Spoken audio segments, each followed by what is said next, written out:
ആശ്വാസം നേടാം. ഹൃത്തിനുള്ളിൽ ജീവൻ നൽകും വചനം, തിരുവചനം.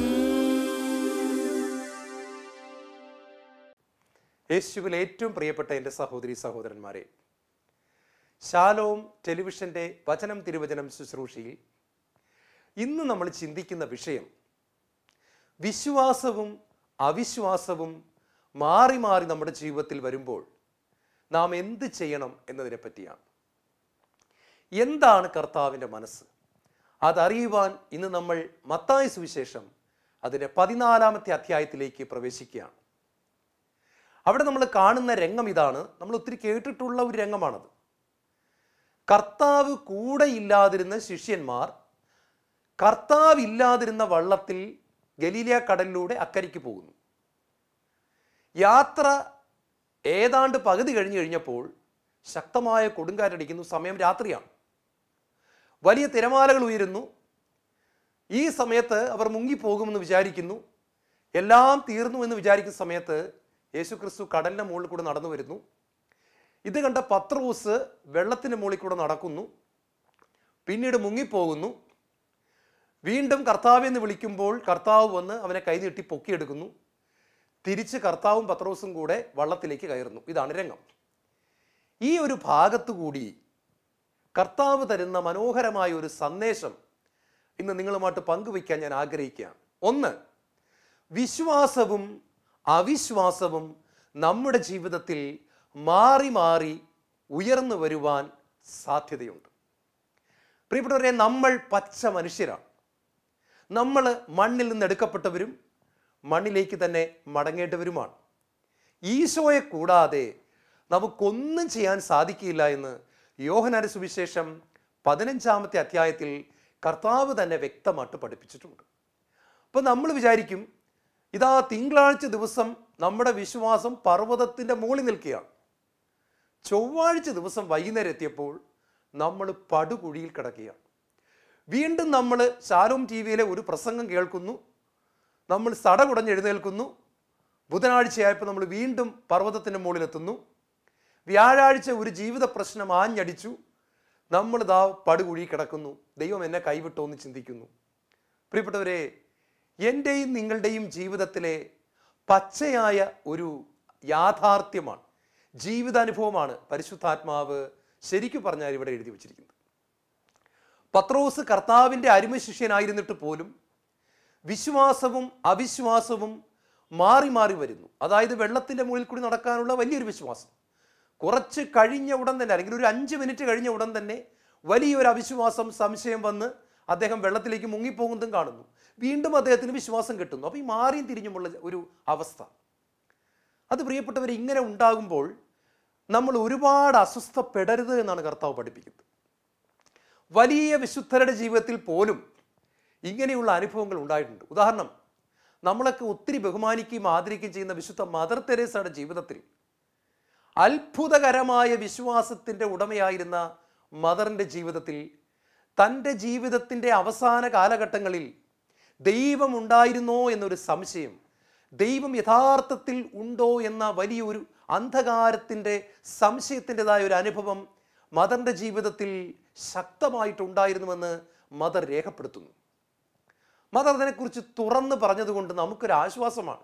കാരണം പാവപ്പെട്ടവരായ നമുക്ക് ഇങ്ങനത്തെ അനുഭവം ഉണ്ടാകുമ്പോൾ ഇനി നമ്മൾ ഒത്തിരി അങ്ങോട്ട് ഉത്കണ്ഠാകുലരും അസ്വസ്ഥരുമായി തകർന്നു പോകേണ്ട കാര്യമില്ല. കാര്യം വലിയ മനുഷ്യരുടെ ജീവിതത്തിൽ പോലും ഇത് ഉണ്ടാകുന്നുണ്ട്. വിശ്വാസവും അവിശ്വാസവും മാറി മാറി വരുമ്പോൾ നമ്മൾ വെറും പച്ച മനുഷ്യരാണ് എന്നുള്ള യാഥാർത്ഥ്യം ദൈവം നമ്മളെ കാണിച്ചു തരികയാണ്. ഒരു വിധത്തിൽ പറഞ്ഞാൽ, ഇന്നലെ നമ്മുടെ ജീവിതത്തിൽ വലിയൊരു വിശ്വാസം ഉണ്ടായതിൻ്റെ പേരിൽ നമ്മളൊരു അല്പമെങ്കിലും ഒന്ന് അഹങ്കരിക്കാനോ നമ്മളെ തന്നെ ഉയർത്താനോ ഇടയായിട്ടുണ്ടെങ്കിൽ വളരെ പെട്ടെന്ന് തന്നെ നമ്മൾ നിസ്സാരരായ മനുഷ്യരാണ് എന്ന് നമ്മളെ കാണിച്ചു തരാൻ ദൈവം ഒരു സാഹചര്യം നമ്മുടെ ജീവിതത്തിൽ അനുവദിക്കും. അത് നമ്മുടെ നന്മയ്ക്ക് വേണ്ടിയിട്ടാണ്, നമ്മളെ എളിമയിൽ മുന്നോട്ട് കൊണ്ടുപോകാൻ വേണ്ടിയിട്ടാണ്. ഇതുപോലെ വിശ്വാസവും അവിശ്വാസവും മാറി മാറി വരുന്ന വേറെ അനുഭവം നമ്മൾ കാണുന്നത് രാജാക്കന്മാരുടെ പുസ്തകത്തിലാണ്. അവിടെ വലിയ വിശ്വാസത്തിൻ്റെ പ്രകടനം കാഴ്ചവെക്കുന്ന വലിയ പ്രവാചകനായ എലിയ ബാലിൻ്റെ 400 പ്രവാചകന്മാരെ നിഷ്കരുണം ദൈവശക്തിയാൽ വധിച്ചു തള്ളി യഹോവ ദൈവമാണെന്ന് ഇസ്രായേലിലെ സകല ജനങ്ങളുടെ മുൻപാകെ സ്വർഗത്തിൽ നിന്ന് തീ ഇറക്കി കാണിക്കുകയും 3.5 വർഷമായിട്ടും മഴ പെയ്യാതിരുന്ന ഇസ്രായേലിൽ മുട്ടുകുത്തി നിന്ന് പ്രാർത്ഥിച്ച് മെഡിറ്ററേനിയൻ കടലിൽ നിന്ന് ഇതാ കാർമേഘം ഉയരുന്നുണ്ടോ എന്ന് തൻ്റെ ദാസനെ കൊണ്ട് നോക്കിപ്പിച്ച് വലിയ മഴ പെയ്യാൻ കാരണമായി തീർന്നൊരു പ്രാർത്ഥന നടത്തി വലിയ വിശ്വാസത്തിൻ്റെ ഉടമയായി കോരിച്ചൊരിയുന്ന മഴ കണ്ട ഏലിയ തൊട്ടടുത്ത ദിവസം വിശ്വാസമെല്ലാം നഷ്ടപ്പെട്ടവനായി എനിക്ക് മരിച്ചാൽ മതിയേ എന്ന് പറഞ്ഞ് ഒരു വാടാമുൾച്ചയുടെ തണലിൽ സാധാരണക്കാരിൽ സാധാരണക്കാരനെ പോലത്തെ ഒരു മനുഷ്യനായി നിൽക്കുന്ന കാഴ്ച ദൈവവചനത്തിൻ്റെ താളുകളിൽ പരിശുദ്ധാത്മാവ് കുറിച്ചു വച്ചിരിക്കുന്നു. പ്രിയപ്പെട്ടവരെ, എന്തിനു വേണ്ടിയിട്ടാണ് ഇത് കുറിച്ചു വച്ചിരിക്കുന്നത്? ഇങ്ങനെയൊക്കെ നമ്മുടെ ജീവിതത്തിൽ ഉണ്ടാവുമ്പോൾ എല്ലാം നഷ്ടപ്പെട്ടുവെന്ന് കരുതി വിശ്വാസ ജീവിതം തന്നെ തള്ളിക്കളഞ്ഞുകൊണ്ട് എനിക്ക് എങ്ങനെയെങ്കിലും ഒരു ഞായറാഴ്ച ക്രിസ്ത്യാനിയിട്ടങ്ങ് ജീവിച്ചാൽ മതി എന്ന് ചിന്തിക്കാതിരിക്കാനാണ് പരിശുദ്ധാത്മാവ് ഇത് കാണിച്ചു തരുന്നത്. വീണ്ടും നമ്മളെ അത്ഭുതപ്പെടുത്തുന്ന ഒരു സംഭവം നമ്മൾ കാണുന്നത് സ്നാപക യോഹന്നാന്റെ ജീവിതത്തിലാണ്. ഇതാ ദൈവത്തിൻ്റെ കുഞ്ഞാട് എന്ന് വിളിച്ചു പറഞ്ഞവൻ, യേശു ക്രിസ്തുവിന് സ്നാനം നൽകിയവൻ, പശ്ചാത്താപവും പ്രായശ്ചിത്തവും ശക്തമായിട്ട് പ്രസംഗിച്ചവൻ, മാനസാന്തരത്തിൻ്റെ സുവിശേഷം നൽകിയവൻ, അണലി സന്തതികളെ എന്ന് വിളിച്ചുകൊണ്ട് ജനങ്ങളെ തന്നിലേക്ക് അടുപ്പിച്ച് ദൈവത്തിലേക്ക് അവരെ അടുപ്പിച്ച് അവരെ മാനസാന്തരത്തിലേക്കും അനുതാപത്തിലേക്കും നയിച്ച വ്യക്തി.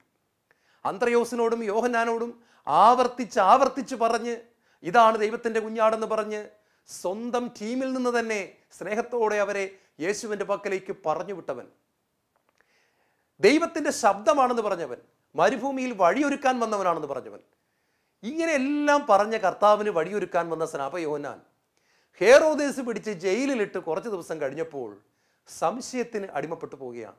അദ്ദേഹം തൻ്റെ ശിഷ്യന്മാരിൽ ചിലരെ യേശുവിൻ്റെ പക്കലേക്ക് വിട്ടിട്ട് ചോദിക്കുകയാണ്, വരാനിരിക്കുന്നവൻ നീ തന്നെയാണോ അതോ ഇനി ഞങ്ങൾ വേറൊരാളെ പ്രതീക്ഷിക്കണോ? കണ്ടോ പ്രിയപ്പെട്ടവരെ, കൈ ചൂണ്ടി കാണിച്ചവനാ. Behold the Lamb of God who takes away the sin of the world. ലോകത്തിൻ്റെ പാപം ചുമക്കുന്ന ദൈവത്തിൻ്റെ കുഞ്ഞാട് എന്ന് പറഞ്ഞ് തൻ്റെ ശക്തമായ ഭാഷയിൽ പ്രസംഗിച്ചവൻ, അഭിഷേകത്തിൻ്റെ ശുശ്രൂഷ ചെയ്തവൻ, വിശുദ്ധിയുടെ ജീവിതം നയിച്ചു കാണിച്ചവൻ, കളങ്കമില്ലാത്ത ജീവിതത്തിൻ്റെ ഉടമ, മാലിന്യം തൊട്ടു തീണ്ടാത്തവൻ, സ്ത്രീകളിൽ നിന്ന് ജനിച്ചവനിൽ സ്നാപക യോഹന്നാനേക്കാൾ വലിയവനില്ല എന്ന് യേശുവിൻ്റെ അധരങ്ങളാൽ പ്രശംസിക്കപ്പെട്ടവൻ. ഇതേ യോഹന്നാൻ ഇതാ കൂപ്പുകുത്തി കിടക്കുകയാണ്, ഒരു പടുകുഴിടത്ത് കിടക്കുകയാണ്. വിശ്വാസം നഷ്ടപ്പെട്ടവനെ പോലെ അദ്ദേഹവും സംസാരിക്കുകയാണ്. പ്രിയപ്പെട്ടവരെ, ഒന്നാമത്തെ പോയിന്റ് ഇതാണ് ഞാൻ നിങ്ങളോട് പങ്കുവയ്ക്കുന്നത്. ചിലപ്പോഴെങ്കിലും വലിയ വിശ്വാസത്തിൻ്റെ ഇടയ്ക്ക് ഒരു അവിശ്വാസം മാറിയും തിരിഞ്ഞും വരുന്ന ഒരു അനുഭവം നമ്മുടെ ജീവിതത്തിൽ ഉണ്ടാകാൻ സാധ്യതയുണ്ട്. അങ്ങനെ വരുമ്പോൾ നമ്മൾ പതറരുത് എന്നാണ് ദൈവം നമ്മളെ പഠിപ്പിക്കുന്നത്. അടുത്തതായിട്ട് നമ്മൾ ചിന്തിക്കുന്നത്, വലിയ വിശ്വാസം എപ്പോഴും ഒരു കുതിച്ചുചാട്ടം നടത്തുന്നുണ്ട്. വലിയ വിശ്വാസം എപ്പോഴും ഒരു കുതിച്ചുചാട്ടം നടത്തുന്നുണ്ട്. ശിഷ്യന്മാരെല്ലാവരും നിലവിളിക്കുകയാണ്, വലിയ കാറ്റ് വീശുന്നുണ്ട്, കൊടുങ്കാറ്റ് ആഞ്ഞടിക്കുകയാണ്, തിരമാലകൾ ഉയരുന്നുണ്ട്, ഇനി അവർക്ക് ചെയ്യാനായിട്ടൊന്നുമില്ല, അവരുടെ വള്ളം കിടന്ന് വട്ടം കറങ്ങുകയാണ്, മരിക്കുമെന്ന് ഉറപ്പായി. ഈ സമയത്ത് കർത്താവായ യേശു കടലിൻ്റെ മുകളിലൂടെ നടന്നു വരികയാണ്. ഭയപ്പെടേണ്ട, I am that I am, ഇത് ഞാനാകുന്നു, ഞാനാകുന്നവൻ ഞാനാകുന്നു എന്ന് മുഴങ്ങുകയാണ്. മോശയ്ക്ക് ഹോറേബിൻ്റെ മുൾപ്പടർപ്പിൽ പ്രത്യക്ഷപ്പെട്ടുകൊണ്ട് ദൈവമായ കർത്താവ് സ്വയം പരിചയപ്പെടുത്തിയ പേരാണ് I am that I am. ഞാനാകുന്നവൻ ഞാനാകുന്നു എന്ന് പറഞ്ഞാൽ I am the alpha and the omega. വെളിപാട് പുസ്തകത്തിൽ കർത്താവ് പറയുന്നില്ലേ, ഞാൻ ആൽഫയും ഒമേഗയും ആകുന്നു, ആദിയും അന്ത്യവുമാകുന്നു, സർവശക്തനായ കർത്താവാകുന്നു. കടലിൻ്റെ മുകളിൽ കൂടി വരുന്നത് ഭൂതം ഭൂതം എന്ന് പറഞ്ഞപ്പോൾ ദൈവത്തിൻ്റെ വചനം യേശുക്രിസ്തു ഉച്ചരിക്കുകയാണ്. കർത്താവ് പറയുകയാണ്, ഭയപ്പെടേണ്ട, ഇത് ഞാനാണ്, ഞാനാകുന്നവൻ ഞാനാകുന്നു, ഞാനാകുന്നവൻ ഞാനാകുന്നു തന്നെയാണ് നടന്നു വരുന്നത്, കടലിൻ്റെ മുകളിൽ കൂടെ നടന്നു വരുന്നത്. അതുകൊണ്ട് നിങ്ങൾ ഭയപ്പെടരുത്. ഈ ഒരൊറ്റ വചനം കേൾക്കുകയും കർത്താവ് നടന്നു വരുന്നത് കാണുകയും ചെയ്തപ്പോൾ പത്രോസിൻ്റെ വിശ്വാസം കുതിച്ചുയരുകയാണ്. പത്രോസ് കർത്താവിനോട് പറയാണ്, കർത്താവേ, ഇത് നീയാണെങ്കിൽ എന്നെ വെള്ളത്തിൻ്റെ മുകളിൽ കൂടി നടക്കുവാൻ അനുവദിക്കണമേ. കർത്താവ്, ഇത് നിനക്ക് ചെയ്യാൻ പറ്റുമെങ്കിൽ നിന്നിൽ വിശ്വസിക്കുന്ന എനിക്കിത് ചെയ്യാൻ പറ്റും. കാരണം 2 ദിവസം മുമ്പ് അങ്ങ് എന്നെ പഠിപ്പിച്ചൊരു കാര്യം ഞാൻ ഓർക്കുന്നു. എന്നിൽ വിശ്വസിക്കുന്നവൻ ഞാൻ ചെയ്യുന്ന പ്രവൃത്തികൾ ചെയ്യും, അതിനേക്കാൾ വലിയവയും ചെയ്യുമെന്ന് അങ്ങ് ഞങ്ങളെ പഠിപ്പിച്ച വചനം എനിക്ക് ഓർമ്മ വരികയാണ്. വിശ്വസിച്ചാൽ നീ ദൈവത്തിൻ്റെ മഹത്വം ദർശിക്കുമെന്ന് അങ്ങ് ഞങ്ങളെ പഠിപ്പിച്ച വചനം ഈ സമയത്ത് ഞാൻ ഓർക്കുകയാണ്. വിശ്വസിച്ചാൽ മലമാറി കടലിൽ ചെന്ന് വീഴുമെന്ന് അങ്ങ് ഞങ്ങളെ പഠിപ്പിച്ച വചനം ഈ സമയത്ത് ഞാൻ ഓർക്കുകയാണ്. കർത്താവേ, ഈ വചനങ്ങളെല്ലാം പത്രോസ് ഓർത്തുകൊണ്ട് പത്രോസിന്റെ വിശ്വാസം കുതിച്ചു ചാടുകയാണ്. പത്രോസ് പറയുന്നത്, കർത്താവേ എനിക്ക് വെള്ളത്തിൻ്റെ മുകളിൽ കൂടെ നടക്കണം. പ്രിയപ്പെട്ടവരെ, ഞാൻ കേട്ടിട്ടുണ്ട് ചിലരെങ്കിലും പറയുന്നത്, അതായത് നമ്മൾ ഈ ദൈവത്തോട് എന്തെങ്കിലുമൊക്കെ പ്രാർത്ഥിക്കുമ്പോൾ അല്പം സ്റ്റാൻഡേർഡുള്ള കാര്യങ്ങൾക്ക് വേണ്ടി പ്രാർത്ഥിക്കണം. നമ്മൾ ഈ ചുമ്മാ ഒരുമാതിരി വിവരമില്ലാത്തവർ പ്രാർത്ഥിക്കുന്നത് പോലെ പ്രാർത്ഥിക്കരുത്. അത് ദൈവം ഒത്തിരി സ്റ്റാൻഡേർഡ് ഉള്ളവനായതുകൊണ്ട് നമ്മൾ തീരെ ഒരുമാതിരി തറ പ്രാർത്ഥനകൾ പ്രാർത്ഥിക്കരുത് എന്ന് പറയുന്ന ആൾക്കാരെ കണ്ടിട്ടുണ്ട്. അതായത് എന്തെങ്കിലുമൊക്കെ ചുമ്മാ അങ്ങോട്ട് ചോദിക്കരുത്. അതായത് കടബാധ്യത മാറ്റിത്തരണേ, മകളുടെ കല്യാണം, ഇതൊക്കെ ഒരു സ്റ്റാൻഡേർഡ് ഇല്ലാത്ത പ്രാർത്ഥന. പകരം ആത്മീയ കാര്യങ്ങളെ പ്രാർത്ഥിക്കാവുള്ളൂ. അതായത് വിശുദ്ധി തരണേ, അഭിഷേകം തരണേ, എളിമ തരണേ. കേൾക്കാൻ നല്ല രസമുണ്ട്. പ്രിയപ്പെട്ടവരെ, ജീവിതത്തിൻ്റെ പച്ചയായ യാഥാർത്ഥ്യങ്ങളിൽ പാവപ്പെട്ടവരായ മനുഷ്യർ തട്ടിത്തകർന്ന് കിടക്കുമ്പോൾ സഹായിക്കാൻ പോലും ആരെക്കൊണ്ട് സാധിക്കാത്ത അവസ്ഥയിൽ അവർ പിന്നെ ആരെയാണ് വിളിക്കേണ്ടത്? പ്രിയപ്പെട്ടവരെ, അവരുടെ ഭൗതിക ജീവിതം മുന്നോട്ട് പോകാൻ സാധിക്കാതെ ആത്മഹത്യ ചെയ്യൂ എന്ന് സാത്താൻ മന്ത്രിക്കുന്ന സമയത്ത് അവർ സഹായത്തിനായിട്ട് ആരെയാണ് നിലവിളിക്കേണ്ടത്? ഞാനിതിന് പൂർണ്ണമായിട്ടും പിന്തുണയ്ക്കുകയാണ്. നമ്മുടെ ദൈവത്തോട് നമുക്ക് എന്തും ചോദിക്കാൻ, പാപം ചെയ്യാനുള്ള കാര്യം ചോദിക്കരുത്. ബാക്കി നമുക്ക് എന്ത് വേണമെങ്കിലും ചോദിക്കാമെന്നാണ് എൻ്റെ ഒരു വിശ്വാസം. ദൈവം അത് കണ്ടങ്ങനെ ദേഷ്യപ്പെടുന്ന ആളൊന്നുമല്ല. കാരണം അവിടെ നമ്മുടെ അപ്പനാണ്, നമ്മുടെ പപ്പയാണ്, നമ്മുടെ പിതാവാണ്, നമ്മുടെ ചാച്ചനാണ്. ഇവിടെ പത്രോസ് ആരും ചോദിക്കാത്തൊരു ചോദ്യം. അബ്രഹാം ചോദിച്ചിട്ടില്ല, ഏലിയ ചോദിച്ചിട്ടില്ല, ഏലീഷ ചോദിച്ചിട്ടില്ല, എന്തിന് മോശ പോലും ചോദിച്ചിട്ടില്ല, ജോഷുവ ചോദിച്ചിട്ടില്ല. ഇവരാരും ദൈവവചനത്തിൻ്റെ ഗ്രന്ഥത്തിൽ അല്ലെങ്കിൽ ചരിത്രത്തിൽ ചോദിക്കാത്തൊരു കാര്യം ആദ്യമായിട്ട് ചോദിക്കാൻ പത്രോസ് ധൈര്യപ്പെടുന്നത് തന്നെ എന്നെ അത്ഭുതപ്പെടുത്തുകയാണ്. പത്രോസിന് എവിടെ നിന്ന് കിട്ടിയ വിശ്വാസം? പൂർവ്വപിതാക്കന്മാരാരും ചെയ്യാത്തൊരു കാര്യം. അബ്രഹാം, ഇസഹാക്ക്, യാക്കോബ്, ദാവീദ്, സോളമൻ ഇവരാരും ചെയ്യാത്തൊരു കാര്യം. യേശയ്യ, ജെറമിയ, ഡാനിയേൽ ഇവരാരും ധൈര്യപ്പെടാത്തൊരു കാര്യം ചെയ്യാൻ പത്രോസിന് എവിടെ നിന്ന് കിട്ടിയ ധൈര്യം? പ്രിയപ്പെട്ടവരെ, യേശുവിനെ കണ്ടപ്പോൾ അവൻ്റെ വിശ്വാസം കുതിച്ച് ചാടുകയാണ്. കർത്താവേ, എനിക്ക് വെള്ളത്തിൻ്റെ മുകളിൽ കൂടെ നടക്കാൻ കൃപ തരണം. യേശു പറഞ്ഞു, വരിക. അവൻ നടക്കുകയാണ്. പ്രിയപ്പെട്ടവരെ, ഞാൻ നിങ്ങളുമായിട്ടൊരു കാര്യം പങ്കുവയ്ക്കാൻ ആഗ്രഹിക്കുകയാണ് ഈ സമയത്ത്. നമ്മുടെ ജീവിതത്തിൽ പ്രതിസന്ധികൾ ഉണ്ടാകുമ്പോൾ പരിശുദ്ധാത്മാവ് തന്നെയാണ് നമുക്ക് കുതിച്ചു ചാടുന്ന ഒരു വിശ്വാസം തരുന്നത്. ദൈവം നമ്മളെ താങ്ങിപ്പിടിക്കുന്ന നിമിഷങ്ങളാണത്. ഞാൻ ഓർക്കുന്നു, മദർ തെരേസ പറഞ്ഞൊരു കാര്യം. മദറിൻ്റെ ആ ആത്മീയ ജീവിതം മുന്നോട്ട് പോകുമ്പോൾ അല്ലെങ്കിൽ ശുശ്രൂഷയുമായിട്ട് മദർ മുന്നോട്ട് പോകുമ്പോൾ പലപ്പോഴും വലിയ ദാരിദ്ര്യം അനുഭവിച്ചിട്ടുണ്ട്. ഒരിക്കൽ ഒരു സ്ഥലത്ത് ഒരു കോൺവെന്റ് കെട്ടണമെന്ന് പരിശുദ്ധാത്മാവ് പ്രേരിപ്പിക്കുകയാണ്. അവിടെ അതോടൊപ്പം അഗതികളെ നോക്കാനുള്ള ഒരു സെൻറ്റർ കൂടെ പണിയാൻ ദൈവത്തിൻ്റെ ആത്മാവ് മദറിനൊരു പ്രേരണ കൊടുക്കുകയാണ്. കയ്യിലാണെങ്കിൽ 5 പൈസ പോലും ഇല്ല. ഈ സമയത്ത് മദർ ചെയ്യുന്നൊരു കാര്യമുണ്ട്. മദർ പതുക്കെ ഒരു സന്ധ്യ കഴിഞ്ഞുള്ള സമയത്ത് 2-3 കുഞ്ഞു സിസ്റ്റേഴ്സുമായിട്ട് ആ സ്ഥലത്ത് കൂടി പോയിട്ട്, ആ സ്ഥലം ഇങ്ങനെ തുറന്നു കിടക്കുകയാണ്, അവിടെ വെയിലൊന്നും കെട്ടിയിട്ടില്ല. മദർ നേരെ അങ്ങോട്ട് ചെന്ന് ആരും കാണാതെ ഒരു ഉത്തരീയം അവിടെ കുഴിച്ചിടുകയാണ്. ഒരു ചെറിയൊരു കുഴി കുഴിച്ചിട്ട് അവിടെ മദറിൻ്റെ കയ്യിലിരുന്ന ഒരു ഉത്തരീയം കുഴിച്ചിടുകയാണ്. എന്നിട്ട് യേശുവിനോട് പറഞ്ഞു, യേശുവേ, ഈ ഉത്തരീയം കുഴിച്ചിട്ടിരിക്കുന്ന ഈ 25 സെന്റ് സ്ഥലം ഞാൻ വിശ്വാസത്താൽ സ്വർഗത്തിലെ പിതാവിൽ നിന്ന് ഞാൻ വാങ്ങിക്കുകയാണ് കേട്ടോ. ഈ സ്ഥലം ഇനി ആർക്കും കൊടുത്തേക്കരുത് കേട്ടോ. ഞാൻ അഡ്വാൻസ് തന്നിരിക്കുന്നു, അഡ്വാൻസ് തരാൻ പൈസ ഇല്ല, അതുകൊണ്ട് ഒരു ഉത്തരീയം കുഴിച്ചിട്ടിരിക്കുകയാണെന്ന് പറഞ്ഞുകൊണ്ട് മദർ അവിടെ ഒരു കുഴി കുഴിച്ച് ഈ ഉത്തരീയം കുഴിച്ചിടുന്നു. പ്രിയപ്പെട്ടവരെ, മദർ തന്നെ പിന്നെ പറയുകയാണ്, ഏതാനും മാസങ്ങൾ കഴിയുമ്പോൾ അത്ഭുതകരമായിട്ട് ആ സ്ഥലം വാങ്ങിക്കുവാൻ ദൈവം കൃപ ചൊരിയുന്ന അനുഭവം ഒരിക്കലല്ല പലതവണ മദറിൻ്റെ ജീവിതത്തിൽ ഉണ്ടായിട്ടുണ്ട്. അപ്പോൾ വിശ്വാസം എപ്പോഴും ഒരു കുതിച്ചുചാട്ടം നടത്തുന്നു. അടുത്തതായിട്ട്, വിശ്വാസം എപ്പോഴും അത്ഭുതങ്ങളെ കൊണ്ടുവരുന്നു. എല്ലാ ശിഷ്യന്മാരും അത്ഭുതപ്പെട്ടിരിക്കുന്ന സമയത്ത് പത്രോസ് കടലിൻ്റെ മുകളിൽ കൂടി നടക്കുകയാണ്. പ്രിയപ്പെട്ടവരെ, ചിന്തിക്കാൻ പറ്റുന്ന കാര്യമാണ്. അലറി വിളിച്ചു കൊണ്ടുവരുന്ന തിരമാലകളുടെ മുകളിലൂടെ യാതൊരു കൂസലമില്ലാതെ മണ്ണിൽ നടക്കുന്നത് പോലെ അടിവെച്ച് യേശുവിൻ്റെ മുഖത്തേക്ക് നോക്കി പത്രോസ് നടക്കുകയാണ്. ബാക്കി 11 ശിഷ്യന്മാരും വള്ളത്തിലിരുന്ന് കണ്ണും തള്ളിയിരിക്കുകയാണ്. എന്താണ് ഈ കാണുന്നത്? യേശു നടക്കുന്നത് മനസ്സിലാക്കാൻ പറ്റുന്നു. പക്ഷേ പ്രിയപ്പെട്ടവരെ, പത്രോസ് നടക്കുന്നത് എങ്ങനെയാണ് മനസ്സിലാക്കാനായിട്ട് സാധിക്കുന്നത്? ഇതാണ് വിശ്വാസം. എന്നിൽ വിശ്വസിക്കുന്നവൻ ഞാൻ ചെയ്ത പ്രവൃത്തി ചെയ്യും, അതിനേക്കാൾ വലുതും ചെയ്യും. വീണ്ടും മർക്കോസിന്റെ സുവിശേഷം 9-ാം അധ്യായത്തിന്റെ 23-ാമത്തെ വചനത്തിൽ പറയുന്നു, വിശ്വസിക്കുന്നവനെല്ലാം സാധിച്ചു കിട്ടും. കർത്താവിന്റെ വചനം മത്തായി സുവിശേഷം 21-22 പറയുന്നു, വിശ്വാസത്തോടെ പ്രാർത്ഥിക്കുന്നത് എല്ലാം ലഭിക്കുക തന്നെ ചെയ്യും. ദൈവം ഉറപ്പ് തരികയാണ്. നമ്മൾ വിശ്വസിക്കുമ്പോൾ നമ്മൾ അത്ഭുതം കാണും. കുറേ വർഷങ്ങൾക്ക് മുമ്പ്, കൃത്യമായി പറഞ്ഞാൽ 2001 സെപ്റ്റംബർ മാസം 11-ാം തീയതി തീവ്രവാദികൾ അമേരിക്കയുടെ ഹൃദയത്തെ കീറി മുറിച്ച ദിവസമാണ്. അവരുടെ ആത്മാഭിമാനത്തിന് തന്നെ അടിയേറ്റതുപോലെ വിമാനങ്ങൾ വേൾഡ് ട്രേഡ് സെന്ററിലേക്ക് ഇടിച്ചിറക്കി അതിൻ്റെ അകത്തുണ്ടായിരുന്ന നൂറുകണക്കിന് ആളുകളെ ബലിയാക്കിക്കൊണ്ട് ഈ വേൾഡ് ട്രേഡ് സെന്ററിൽ ഉണ്ടായിരുന്ന ആയിരക്കണക്കിന് ആളുകളെ തീവ്രവാദികൾ കൊന്നൊടുക്കിയ ദിവസമാണ്. അമേരിക്ക നിലവിളിച്ച ദിവസമാണ്. ലോകം മുഴുവൻ ഞെട്ടിപ്പോയ ദിവസമാണ്. അന്ന് ഒരുപാട് പേര് മരിച്ചു, ആയിരക്കണക്കിന് ആളുകൾ മരിച്ചു. പ്രിയപ്പെട്ടവരെ, അന്ന് സംഭവിച്ച ഒരു കാര്യം ഞാൻ നിങ്ങളുമായിട്ട് പങ്കുവയ്ക്കുകയാണ്. അന്ന് ആളുകളെ രക്ഷിക്കാനായിട്ട് അവിടെ വന്ന ഫയർഫോഴ്സിൻ്റെ ടീം അംഗങ്ങളിൽ അതിൽ ഒരു കോൺസ്റ്റബിളായിട്ട് ശുശ്രൂഷ അല്ലെങ്കിൽ ജോലി ചെയ്തുകൊണ്ടിരുന്ന ഒരു മനുഷ്യൻ്റെ പേരാണ് ബ്രയാൻ ബേർഡ്. അദ്ദേഹത്തിൻ്റെ ഭാര്യയുടെ പേര് മെൽ എന്നായിരുന്നു. ആളുകളെ ഒരുപാട് പേര് അദ്ദേഹം രക്ഷിച്ചു. ആളിക്കത്തുന്ന തീടകത്തേക്ക് ആ മനുഷ്യൻ ആത്മാർത്ഥതയോടെ ഓടിക്കയറി. ജീവന് വേണ്ടി പിടഞ്ഞുകൊണ്ടിരുന്ന നൂറുകണക്കിന് മനുഷ്യരെ ആ മനുഷ്യൻ രണ്ട് തോളിലും പൊക്കിയിട്ടുകൊണ്ട് കത്തുന്ന തീടകത്തൂടെ പുറത്തു കൊണ്ടുവന്ന് ഒരുപാട് പേർക്ക് അദ്ദേഹം ജീവിതം തിരിച്ചു കൊടുത്തു. പക്ഷേ ഒടുവിൽ ആ മനുഷ്യൻ്റെ ശരീരം മുഴുവൻ തീനാളങ്ങൾ ആളിപ്പടർന്നു. തീ അദ്ദേഹത്തെ കാർന്നു തിന്നു. ശരീരം മുഴുവൻ പൊള്ളലേറ്റവനായി അദ്ദേഹത്തെ ആശുപത്രിയിൽ കൊണ്ടുപോയി കിടത്തിയിരിക്കുകയാണ്. ഈശോയിൽ ഏറ്റവും പ്രിയപ്പെട്ടവരെ, ഡോക്ടർമാർ പറഞ്ഞു 2 ദിവസം കൂടിയേ ഈ മനുഷ്യൻ ജീവിച്ചിരിക്കത്തുള്ളൂ. അദ്ദേഹം മരിച്ചു പോകും, അറിയിക്കേണ്ടവരെയൊക്കെ അറിയിക്കുക. പക്ഷെ പ്രിയപ്പെട്ടവരെ, ഈ മനുഷ്യൻ, അതായത് ബ്രയാൻ ബേർഡ് എന്ന് പറയുന്ന ഈ ഫയർഫോഴ്സിലെ ഉദ്യോഗസ്ഥൻ ഒരു വലിയ വിശ്വാസിയായിരുന്നു.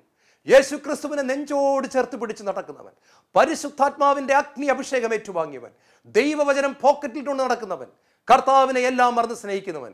ഭാര്യ മെൽ അതിനേക്കാളും വലിയ വിശ്വാസിയാണ്. 2 ദിവസത്തിനകം തൻ്റെ ഭർത്താവ് മരിച്ചു പോകുമെന്ന് അറിഞ്ഞിട്ടും മെൽ എന്ന് പറയുന്ന ആ യുവതിയുടെ ഹൃദയം തകർന്നില്ല. അവളുടെ വിശ്വാസം ഊർന്നു പോയില്ല. അവള് ജീവിതം മുഴുവൻ കർത്താവിന് കൊടുത്തവളായിരുന്നു. പരിശുദ്ധാത്മാവ് അവൾക്ക് വിശ്വാസം പകർന്നു കൊടുത്തു. പ്രിയപ്പെട്ടവരെ, അവൾ എന്ത് ചെയ്യുമെന്നറിയാമോ? ഒരു ദൈവവചനം വലിയൊരു വെള്ളക്കടലാസിൽ വ്യക്തമായിട്ട് എഴുതിയിട്ട് തൻ്റെ ഭർത്താവ് കിടക്കുന്ന കട്ടിലിൻ്റെ നേരെ എതിർഭാഗത്ത് കൊണ്ടുവന്ന് മുട്ടിച്ചു. അതായത് അവിടെ കൊണ്ടുവന്ന് ഒട്ടിച്ചു വയ്ക്കുകയാണ്. അപ്പോൾ ഈ മനുഷ്യൻ എപ്പോഴെല്ലാം കണ്ണു തുറക്കുന്നോ അപ്പോഴെല്ലാം ഈ വചനഭാഗം അദ്ദേഹം കാണും, അദ്ദേഹം അത് വായിക്കും, പിന്നീട് ബോധം കെട്ടുപോകും. ആ വചനം മറ്റൊന്നുമായിരുന്നില്ല, 1 പത്രോസ് 5-ാം അധ്യായം 10-ാമത്തെ തിരുവചനമാണ്. അവിടെ ഇങ്ങനെ എഴുതിയിരിക്കുന്നു: തൻ്റെ നിത്യമഹത്വത്തിലേക്ക് നിങ്ങളെ വിളിച്ചിരിക്കുന്ന അനുഗ്രഹദാതാവായ ദൈവം നിങ്ങളെ അല്പകാലത്തെ സഹനത്തിന് ശേഷം സ്ഥിരീകരിക്കുകയും ശക്തരാക്കുകയും പൂർണ്ണരാക്കുകയും ചെയ്യും.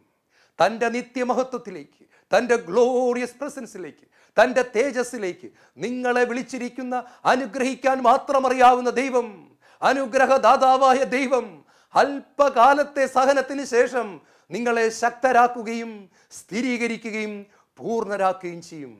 മെൽ ഈ വചനഭാഗം കൊണ്ടുവന്ന് ഒട്ടിച്ചു വയ്ക്കുകയാണ്. ഈ പാവപ്പെട്ട മനുഷ്യൻ വേദനയാൽ കിടന്ന് പുളയുകയാണ്. അദ്ദേഹം കണ്ണു തുറക്കുമ്പോഴെല്ലാം ഈ വചനം കാണും. അദ്ദേഹം അത് ഹൃദയത്തിലേക്ക് സ്വീകരിച്ചു. എൻ്റെ ദൈവം എന്നെ സന്ദർശിക്കും, എൻ്റെ സഹനങ്ങൾക്ക് അറുതി ഉണ്ടാകും, എൻ്റെ സഹനം കഴിയുമ്പോൾ ഞാൻ മഹത്വം കാണും, എൻ്റെ ദുഃഖവെള്ളിയാഴ്ച കഴിഞ്ഞാൽ എനിക്ക് ഈസ്റ്റർ കിട്ടും. അദ്ദേഹം ഈ വചനം ഹൃദയത്തിലേക്ക് ഏറ്റുവാങ്ങി. അദ്ദേഹത്തിൻ്റെ ഓർമ്മകളിൽ ഈ വചനം നിറഞ്ഞു നിൽക്കാൻ തുടങ്ങി. അദ്ദേഹത്തിൻ്റെ ശരീരവും മനസ്സും ആത്മാവും ആ വചനത്താൽ നിറയപ്പെടാൻ തുടങ്ങി. ഒരേ ഒരു ഒറ്റ വചനം. പ്രിയപ്പെട്ടവരെ, ദൈവത്തിൻ്റെ എല്ലാ വചനങ്ങളും ഒന്നും വേണ്ട നമ്മളെ സുഖപ്പെടുത്താൻ. ഒരൊറ്റ വചനം മതി. അതാണ് പറഞ്ഞത്, കർത്താവേ അങ്ങ് ഒരു വാക്കുച്ചരിച്ചാൽ മതി എൻ്റെ ആത്മാവ് സുഖം പ്രാപിക്കും. നമ്മൾ പറയാറില്ലേ, അങ്ങ് ഒരു വാക്കുച്ചരിച്ചാൽ മതി, ഒരു വാക്കുച്ചരിച്ചാൽ മതി. കർത്താവിൻ്റെ ഒറ്റ വചനം മതി. ഇവിടെ ദൈവത്തിൻ്റെ വചനം വ്യക്തമായിട്ട് പഠിപ്പിക്കുകയാണ്. തൻ്റെ നിത്യമഹത്വത്തിലേക്ക് വിളിച്ചിരിക്കുന്ന ദൈവം നമ്മളെ ഉപേക്ഷിക്കില്ല. പ്രിയപ്പെട്ടവരെ, ഡോക്ടർമാരെ അത്ഭുതപ്പെടുത്തിക്കൊണ്ട് ഇതാ ഇവിടെ ഒരു അത്ഭുതം നടക്കുകയാണ്. ബ്രയാൻ ബേർഡ് എന്ന് പറയുന്ന മനുഷ്യൻ 2 ദിവസം കഴിഞ്ഞ് മരിച്ചില്ല, 2 ആഴ്ച കഴിഞ്ഞ് മരിച്ചില്ല, 6 മാസം കഴിഞ്ഞ് മരിച്ചില്ല. പരിപൂർണ്ണ സൗഖ്യം പ്രാപിച്ചവനായി അദ്ദേഹം ആശുപത്രി കിടക്ക വിട്ട് എഴുന്നേൽക്കുകയാണ്. അദ്ദേഹം ഇന്നും അമേരിക്കയിൽ ജീവിച്ചിരിക്കുന്നു, അദ്ദേഹത്തിൻ്റെ ഭാര്യയോടൊപ്പം. നമ്മൾ ഓർക്കുക, വലിയ വിശ്വാസം എന്നും അത്ഭുതങ്ങളെ കൂട്ടിക്കൊണ്ടുവരുന്നു. വലിയ വിശ്വാസം എന്നും അത്ഭുതങ്ങളെ കൊണ്ടുവരുന്നു. വലിയ വിശ്വാസം ദൈവത്തെ സീനിലേക്ക് കൊണ്ടുവരികയാണ്, വേദനയുടെ അനുഭവത്തിലേക്ക് കൊണ്ടുവരികയാണ്.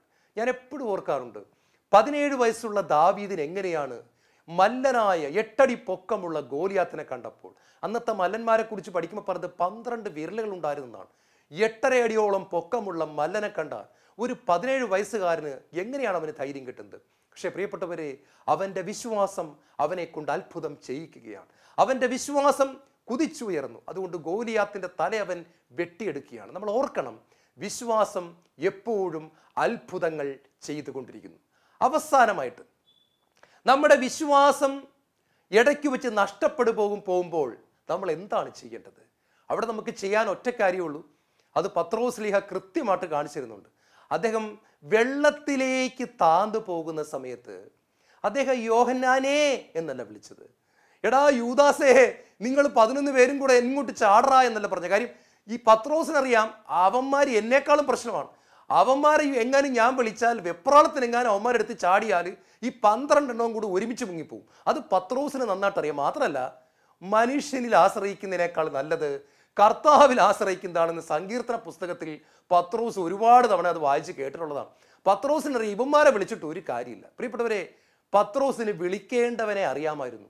അതാണ് പത്രോസിന്റെ അനുഗ്രഹ കാരണമായി തീർന്നത്. പത്രോസ് ആ വെള്ളത്തിലേക്ക് താഴുന്നതിൻ്റെ ഇടയ്ക്ക് മുഴുവൻ ശക്തിയും എടുത്ത് വിളിച്ചു, കർത്താവേ രക്ഷിക്കണമേ.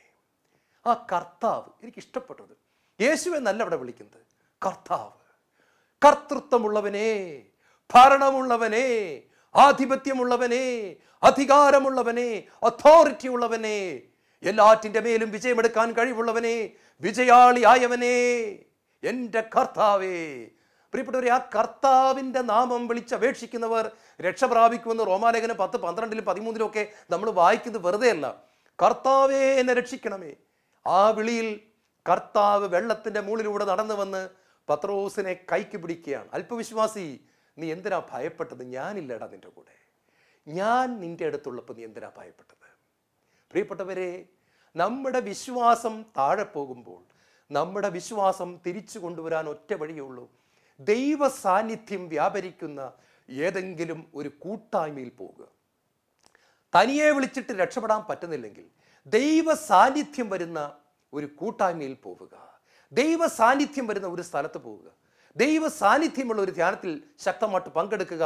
അവിടെ നമ്മൾ പങ്കെടുക്കുമ്പോൾ അല്ലെങ്കിൽ ആ കൂട്ടായ്മയിൽ ഇരിക്കുമ്പോൾ കർത്താവിൻ്റെ സാന്നിധ്യം അടുത്ത് വരുമ്പോൾ നമ്മുടെ വിശ്വാസം തനിയെ നമുക്ക് തിരിച്ചു കിട്ടും. വിശ്വാസം മടങ്ങി വരുന്ന അനുഭവം ഉണ്ടാകും. ഒരു കാര്യം പറഞ്ഞാൽ അവസാനിപ്പിക്കുകയാണ്. പത്രോസ് തോറ്റുപോയ സ്ഥലത്ത് കർത്താവ് അവനെ വിജയിപ്പിക്കുകയാണ്. യേശുവിൻ്റെ സ്വഭാവം അത്ഭുതകരമാണ്. തോറ്റ സ്ഥലങ്ങളിൽ തന്നെ നമ്മളെ വിജയിപ്പിക്കുന്നു. ശത്രുക്കളുടെ മുമ്പിൽ വിരുന്നൊരുക്കുന്നു. അപമാനിക്കപ്പെട്ട ഇടങ്ങളിൽ തന്നെ ബഹുമാനിപ്പിക്കുന്നു. പ്രിയപ്പെട്ടവരെ, എവിടെയെല്ലാം നമ്മൾ താഴ്ത്തപ്പെട്ടു പോകും അവിടെ തന്നെ നമ്മളെ ഉയർത്തുന്നവരായ ഒരു ദൈവമാണ് നമ്മുടെ ദൈവം. എവിടെയാണോ നാം അപമാനിക്കപ്പെട്ടത് അവിടെ തന്നെ നമ്മെ മഹത്വപ്പെടുത്തുന്ന ഒരു ദൈവം നമുക്കുണ്ട്. എൻ്റെ ശത്രുക്കളുടെ മുൻപിൽ അവിടെ നിന്ന് എനിക്ക് വിരുന്നൊരുക്കുന്നു എന്ന് ദാവീദ് പറഞ്ഞത് വെറുതെയല്ല. മുങ്ങിപ്പോയ സ്ഥലത്തു കൂടി തന്നെ പത്രോസിനെ കർത്താവ് വെള്ളത്തിൻ്റെ മുകളിലൂടെ നടത്തുകയാണ്. തിരിച്ചവർ 2 പേരും കൂടി വള്ളത്തിലേക്ക് വന്ന് കയറുകയാണ്. ഈ സമയത്ത് പത്രോസ് ഒരു ഹീറോയായി മാറുകയാണ്. കുറച്ചു നേരം മുമ്പ് പത്രോസ് ഒരു 0 ആയിരുന്നു. ഇപ്പോൾ പത്രോസ് ഒരു ഹീറോ ആയി. യേശു ഇല്ലാത്തപ്പോൾ നമ്മൾ 0യാണ്. യേശു ഉള്ളപ്പോൾ നമ്മൾ ഹീറോയാണ്. പത്രോസ് ആ പാഠം നന്നായിട്ട് പഠിച്ചു. Without Jesus I am a big 0. With Jesus I am a victor. ഞാനൊരു ഹീറോയാണ്, വിജയാളിയാണ്. പത്രോസ് ആ പാഠം മറക്കുന്നില്ല. പ്രിയപ്പെട്ടവരെ, ദൈവവചനം നമുക്ക് ഒരു മോഡൽ പോലെ നമ്മൾ ചില കാര്യങ്ങൾ പഠിക്കുന്നതിന് വേണ്ടി ഇത് എഴുതി വച്ചിരിക്കുന്നു. അതുകൊണ്ട് ഭയപ്പെടരുത്. നമ്മുടെ വിശ്വാസം തകർന്നു പോകുന്ന സമയത്ത് കർത്താവേ എന്ന് വിളിക്കുക. തനിയെ പ്രാർത്ഥിക്കാൻ പറ്റുന്നില്ലെങ്കിൽ കർത്താവിൻ്റെ സാന്നിധ്യമുള്ള ദൈവമക്കളുടെ ഒരു കൂട്ടായ്മയിൽ ചെല്ലുക. ദൈവം നിങ്ങളെ സ്പർശിക്കും. ദൈവം നിങ്ങളെ എഴുന്നേൽപ്പിക്കും. ദൈവം നിങ്ങൾക്ക് നഷ്ടപ്പെട്ടതെല്ലാം തിരിച്ചു തരും. അവിടെ നിന്ന് നമ്മുടെ നല്ല പിതാവാണ്. കണ്ണുകളടയ്ക്കാൻ പ്രാർത്ഥിക്കാം. ദൈവമേ, പലപ്പോഴും പത്രോസിനെ പോലെ ഒരു സാധാരണക്കാരനായ മനുഷ്യനാണ് ഞാനും. പലപ്പോഴും മുങ്ങിപ്പോകുന്നു, പലപ്പോഴും താഴ്ന്നു പോകുന്നു. ചില ദിവസങ്ങളിൽ എൻ്റെ വിശ്വാസം കുതിച്ചു വരുന്നു, അടുത്ത ദിവസം ഞാൻ നിരാശപ്പെട്ട് കിടക്കുന്നു. ഞാൻ പലപ്പോഴും ഓർക്കാറുണ്ട്, ഇത് എന്തൊരു ജീവിതമാണ്. പക്ഷേ എനിക്ക് അങ്ങയുടെ കൃപ മതി. എൻ്റെ ബലഹീനതയിൽ എന്നെ കൈവിടാതെ നടത്തുന്ന നല്ല യേശുവേ, അങ്ങേ ഞാൻ സ്തുതിക്കുന്നു. അങ്ങൻ്റെ പാറയാണ്, കോട്ടയാണ്. ദൈവമേ സ്തോത്രം, ദൈവമേ നന്ദി, ദൈവമേ ആരാധന.